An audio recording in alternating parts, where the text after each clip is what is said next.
नमस्कार साथियों। आज हम लोग एक जीव विज्ञान के अति महत्वपूर्ण टॉपिक पर चर्चा करेंगे जिसका नाम है श्वसन। श्वसन कहते किसको? What is respiration? श्वसन किसे कहते हैं? देखिए, श्वसन ऊर्जा उत्पन्न करने की एक प्रक्रिया है। इसमें भोजन के ऑक्सीकरण के फलस्वरूप ऊर्जा उत्पन्न होती है। अगर हम परिभाषा की बात करें, परिभाषा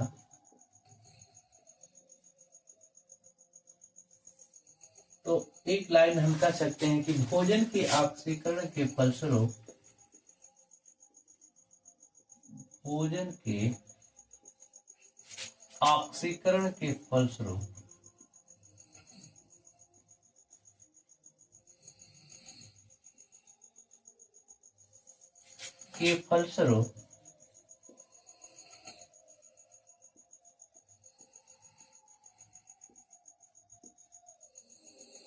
ऊर्जा उत्पन्न करने की प्रक्रिया को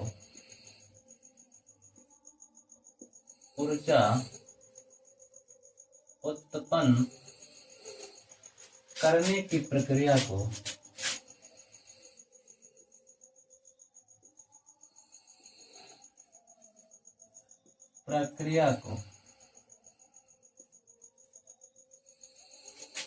श्वसन कहते हैं।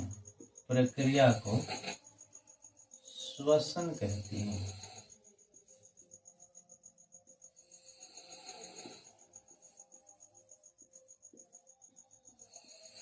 देखिए, अगला सवाल है कि ये कब होता है? यह प्रक्रिया कब होती है? तो ये जान ले, यह जो प्रक्रिया है श्वसन की, एनी टाइम होती है। एनी टाइम कहाँ होती है? वेयर? तो all living cells, all living cells, living cells सभी जीवित कोशिकाओं में होती है। कहाँ होती है? सभी जीवित कोशिकाओं में होती है। चलिएगा, इसके हम केमिकल इक्वेशन की बात, रासायनिक समीकरण की बात करें। रासायनिक समीकरण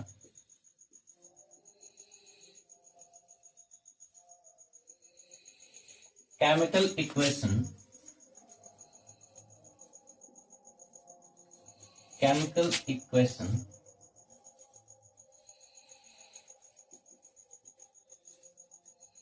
देखिए, इसकी केमिकल इक्वेशन की हम बात करें तो इसका केमिकल इक्वेशन होता है C6H12O6 प्लस 6O2। अब देखिए, ग्लूकोज का ऑक्सीजन की उपस्थिति में क्या हो रहा है? ऑक्सीकरण हो रहा है। इसके फलस्वरूप बनेगा क्या? 6CO2 plus 6H2O, 6H2O। और देखिएगा, इसमें मुक्त होता है एनर्जी क्या? 686 किलो कैलोरी ऊर्जा क्या होती है? मुक्त होती है। ये रहा आपका केमिकल इक्वेशन। देखिए, केमिकल इक्वेशन बेहद जरूरी है। ये पूरे ये परिभाषा को डिफाइन करता है। चलिए, अब अगला सवाल है कि यह कितने प्रकार के श्वसन होते हैं? Types of respiration. आप कॉपी कलम लेके बैठिए, इसे नोट करते रहिएगा। टाइप्स ऑफ रेस्पिरेशन, श्वसन के प्रकार, श्वसन के प्रकार, श्वसन के प्रकार। Types of respiration, types of respiration.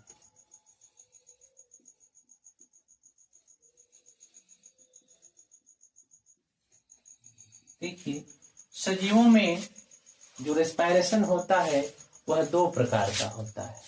पहला जो होता है उसको कहते हैं ऑक्सी या वायवीय श्वसन। क्या कहते हैं? ऑक्सी श्वसन। ऑक्सी श्वसन, इसको इंग्लिश में कहते हैं एरोबिक रेस्पायरेशन। Aerobic respiration.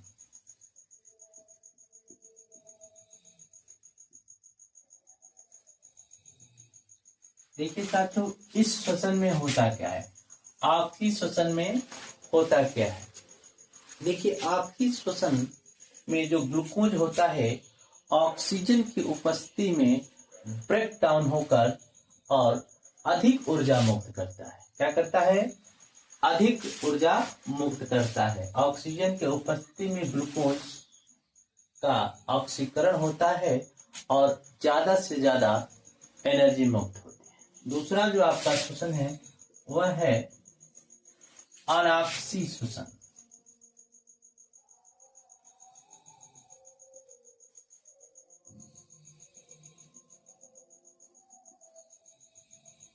इसको कहते हैं एनारोबिक रेस्पायरेशन। एनारोबिक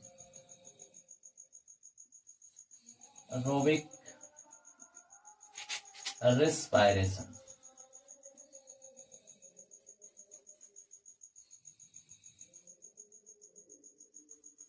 चलिए, एनारोबिक श्वसन नाम से ही आप अनॉक्सी, बिना ऑक्सीजन का, यह जो श्वसन होता है ये ऑक्सीजन की उपस्थिति में होता है। इट मीन्स या इसमें ग्लूकोज के अणु ऑक्सीजन की अनुपस्थिति में टूटते हैं और कम अमाउंट में ऊर्जा मुक्त करते हैं। क्या करते हैं? कम मात्रा में ऊर्जा उत्पन्न करते हैं। देखिए, अगला है, यह जो श्वसन की जो रेट होती है वह ह्यूमन बींग्स में क्या होता है? रेट ऑफ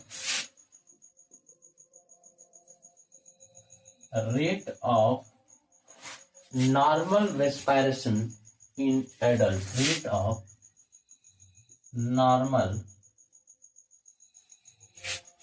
रेस्पायरेशन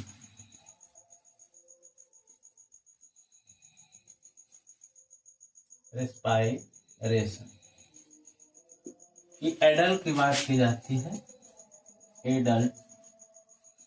एडल्ट में जो रेस्पायरेशन होता है वह होता है 14 से 18 बार प्रति मिनट। इसका कहने का मतलब है कि 1 मिनट में 14 से 18 बार सांस लिया जाता है। चलिए, इसके बाद नेक्स्ट जो हमारा इसमें टॉपिक है वह है amount of air taken in respiration।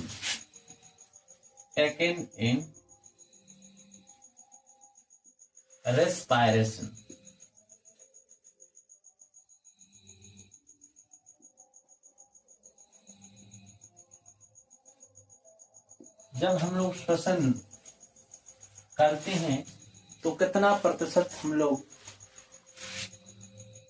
Oxygen और कार्बन डाइऑक्साइड को ग्रहण करते हैं और कितना उसका यूटिलाइज होता है, कितना हम लोग बाहर निकालते हैं, इस अमाउंट को आप जानेंगे। देखिए, अगर इस कॉलम में हम इस तरह समझ लें तो बहुत आसानी होगी। अभी इस तरह का एक कॉलम बना लीजिए। एक तरफ हम लोग लिखेंगे गैसेस। क्या लिखेंगे? गैसेस। और इधर भी 2 कॉलम बना लेंगे। एक कॉलम में हम लिखेंगे इंस्पायर्ड एयर।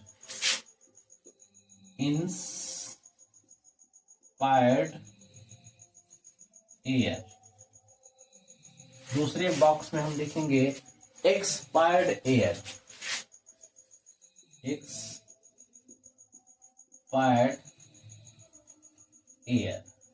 देखिए, इंस्पायर्ड का मतलब होता है ली हुई हवा की मात्रा। तो हम लोग ऑक्सीजन और कार्बन डाइऑक्साइड ही मुख्य रूप से यूटिलाइज करते हैं। देखिए, ऑक्सीजन और कार्बन डाइऑक्साइड CO2। ऑक्सीजन का जो हम अमाउंट लेते हैं वह लेते हैं 20.94%। कितना लेते हैं? 20.94%। और छोड़ते कितना है? 16.4%। कितना छोड़ते हैं? 16.4%। और जो कार्बन डाइऑक्साइड की मात्रा हम लेते हैं वो लेते हैं 0.04%। और श्वसन के दौरान कितना छोड़ते हैं? वह छोड़ते हैं 4%। देखिएगा, इस तरह ऑक्सीजन खर्च हुआ है और कार्बन डाइऑक्साइड की मात्रा बढ़ गई है। अब जानते हैं कि इस प्रक्रिया से हमें क्या क्या फायदा होता है। It means function of respiration. कार्य,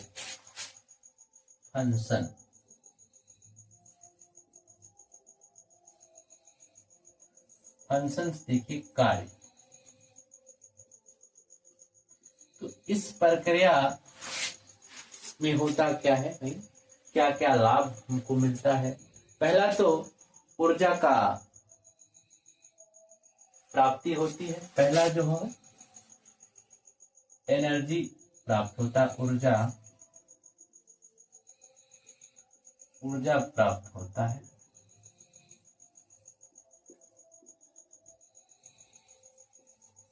पहला तो ऊर्जा प्राप्त होता है।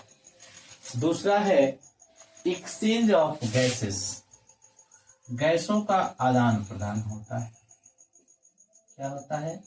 गैसों का आदान प्रदान होता है। गैसों का आदान प्रदान, एक्सचेंज ऑफ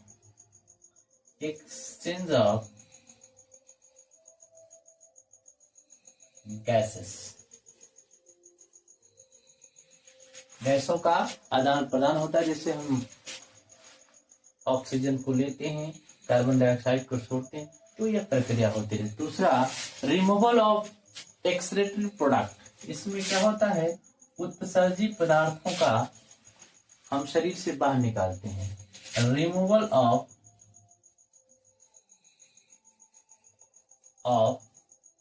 एक्सक्रीटरी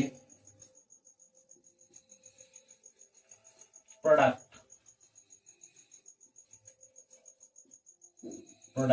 देखिए, एक्सक्रीटरी प्रोडक्ट क्या होता है? एक्सक्रीटरी प्रोडक्ट का मतलब शरीर के अंदर बने हुए हानिकारक पदार्थ। इसका मतलब हानिकारक पदार्थ,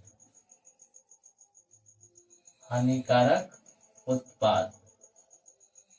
प्रोडक्ट्स में उत्पाद। तो हमारे शरीर के अंदर जो कुछ हानिकारक पदार्थ बनते हैं उसको श्वसन के द्वारा भी निकाल दिया जाता है। अगला जो है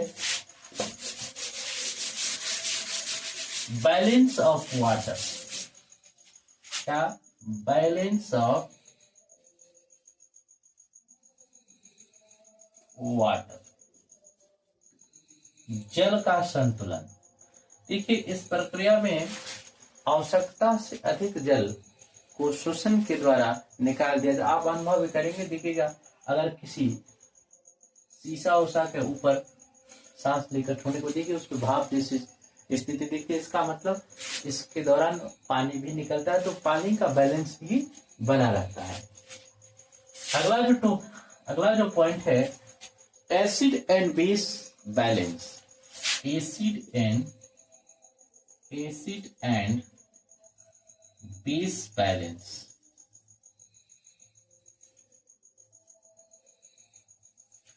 देखिएगा ये इसके द्वारा ही हमारे शरीर के अंदर का जो पीएच मान होता है 7.4, जो ये पीएच होता है यह बना रहता है किसके द्वारा? श्वसन के द्वारा। दूसरा है कंट्रोल, अगला जो है control of metabolic function, metabolic function. तो शरीर के अंदर होने वाली जो जैविक क्रियाएं होती है इसका भी इस पे नियंत्रण होता है।